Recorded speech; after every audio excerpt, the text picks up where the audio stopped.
oògùn fún ẹni tó ti jẹ oògùn tí wọ́n fún lóògùn jẹ àbí tí wọ́n ẹ̀ṣẹ̀ fún lóògùn jẹ ó mọ̀ ni kò mọ̀ ni àbí ẹni èyíkéyìí nínú àrùn inú tó máa ń dàyàn láàmú abẹ́ni tó máa ń sábà ní constipation abẹ́ni tó máa ń ní gastric gbogbo nǹkan tó ń jẹ́ àrùn inú pátápátá ló fẹ́ kọ́ wa lẹ́kọ̀ọ́ ẹ̀ kí dẹ̀ ni wàá bá mi wá black seed oil tá a mọ̀ sí abatu sauda India ń pè ní kalonji oil black seed oil ló máa bá mi wá òun ní mi ṣẹ̀ṣẹ̀ máa ṣó ẹ̀ tó bá ti wá black seed oil wàá bá mi gẹ́ẹ̀tì ginger yìí wàá wá kó pọ̀ kó fresh bí eléyìí wọ́n wá bá ẹ gun lódó tó bá ti gun wọ́n á fún omi ẹ̀ ẹ má fomi láàrọ̀ wọ́n á fún omi ẹ̀ sínú ke kan àbí ìgò kan tó bá ti jí láàárọ̀ wàá bu ṣíbí kan black seed oil wàá bu ṣíbí kan omi ginger yẹn so wàá mix ẹ̀ papọ̀ wàá mú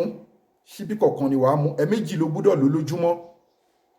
wàá lò kó tó jẹun láàárọ̀ wàá dẹ̀ mú mi tó lọ́wọ́rọ́ lé lórí dáadáa wàá tún lò lọ́wọ́ ọ̀sán àbálẹ́ ẹ̀ẹ̀mejì ló máa lò lójúmọ́ ẹ máa bá mi ká lọ toró sì ní ẹ̀kúnrẹ́rẹ́ àlàyé lórí èyíkéyìí nínú àrùn inú wọn fúnyàn ní nǹkan jẹ ni ẹ gbìyànjú ẹ so ẹ máa bá mi ká lọ kẹ́dẹ̀ fi fídíò yìí ránṣẹ́ fún ẹnikẹ́ni tó bá ní ìpèníjà lórí spiritual problem àbí nǹkankan ẹ WhatsApp wa lórí +2761295638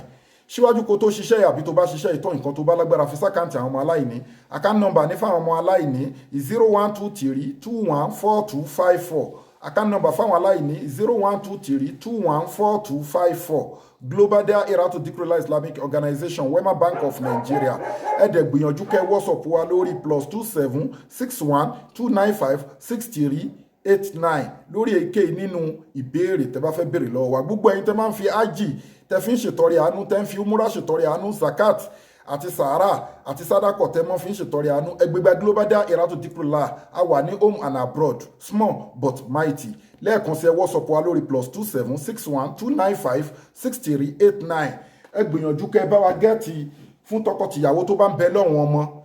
tí wọ́n ń wojú ọlọ́run fọ́mọ ẹ gẹ́ẹ̀tì transformer 1100 power 25,000 là ń ṣe promo ẹ̀ ní nàìjíríà egbògi láti India láti China ní Arab country àti láfíríkà wà lápapọ̀ síbẹ̀ prophetic medicine ni ó lágbára púpọ̀ especially fún ọkùnrin tí ìdákọ́lẹ̀ ń ṣe tí nǹkan ọmọkùnrin ò kí ń gbéra dáadáa tó ní low sperm count weak erection quick ejaculation àti gbogbo èkéyìí nínú àrùn tó máa ń da nǹkan ọmọkùnrin láàmú kódà kí ó jẹ́ pé wọ́n mú nǹkan ọmọkùnrin gbìyànjú kó gẹ́ẹ̀tì ẹ̀ ó dẹ̀ ṣiṣẹ́ fún infertility fún obìnrin tó ń wojú ọlọ́run tọkọtìyàwó dá fún yín ẹ gbìyànjú kẹ́ gẹ́ẹ̀tì all in one by Sheikh Afagba natural apps egbògi láti India náà ní láti Arab country la kópọ̀ síbẹ̀ prophetic medicine tó ń wò more than 300 àìsàn bẹ́ẹ̀ ni especially àwọn àìsàn ńláńlá cancer ní diabetes ní abẹ́ni tó ń forí kókó aláǹtakùn tó ń jẹun lójú oorun tó ní ìbálòpọ̀ ojú oorun ẹ gẹ́ẹ̀tì ẹ̀ 15,000 naira ẹ WhatsApp +2761